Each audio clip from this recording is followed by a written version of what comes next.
بسم اللہ الرحمن الرحیم۔ السلام علیکم میرے عزیز دوستو، شیر خوار یعنی چھوٹے بچوں کا پاخانہ بار بار پانی سے دھونے سے بچوں کے بیمار ہو جانے کا خدشہ ہوتا ہے، اس لیے ایسی صورت میں لوگ گیلے کپڑے یا ویٹ وائپس کا استعمال کرتے ہیں۔ اس طرح صفائی تو حاصل ہو جاتی ہے، مگر اس صورت میں بچے کا جسم اور صفائی کرنے والے کے ہاتھ پاک ہوں گے یا نہیں۔ آپ دیکھ رہے ہیں عبید انفولیب، اور اگر ابھی تک آپ نے ہمارا چینل سبسکرائب نہیں کیا تو چینل کو سبسکرائب کر لیجئے تاکہ ہماری آنے والی نیو ویڈیوز بآسانی آپ تک پہنچ سکیں۔ میرے عزیز دوستو، نجاست دو طرح کی ہوتی ہے، ایک وہ نجاست جو نظر آتی ہے جیسے پاخانہ وغیرہ، اور دوسری وہ نجاست جو نظر نہیں آتی جیسا کہ پیشاب وغیرہ۔ اور جب جسم پر نجاست لگ جائے تو اسے پاک کرنے کے لیے پانی بہانا شرط نہیں، بلکہ شرط یہ ہے کہ اگر نجاست نظر آتی ہے تو اس طرح صاف کیا جائے کہ نجاست کا اثر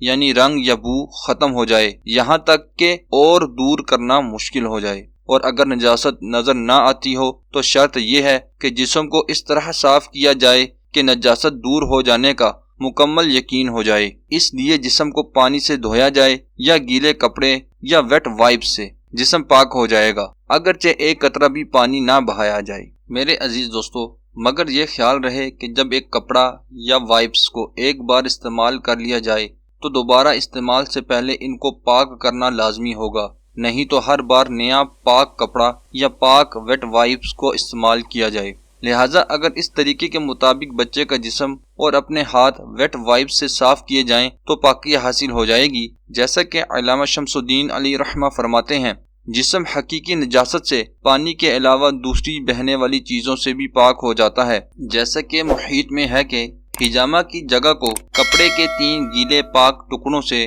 مل کر صاف کیا جائے تو یہ دھونے کے قائم مقام ہے، کیونکہ اس شخص نے دھونے کا عمل ہی کیا ہے۔ رد المختار میں ہے کہ جب حجامہ کی جگہ کو کپڑے کے 3 گیلے پاک ٹکڑوں سے صاف کیا جائے تو یہ دھونے کے قائم مقام ہوگا۔ اور فتاوی رضویہ میں ہے کہ کپڑا پانی یا عرق میں بھگو کر اسے نجاست کی جگہ پر ملے اور 3 بار ایسے پاک کپڑا استعمال کرنے سے پاکی حاصل ہو جائے گی۔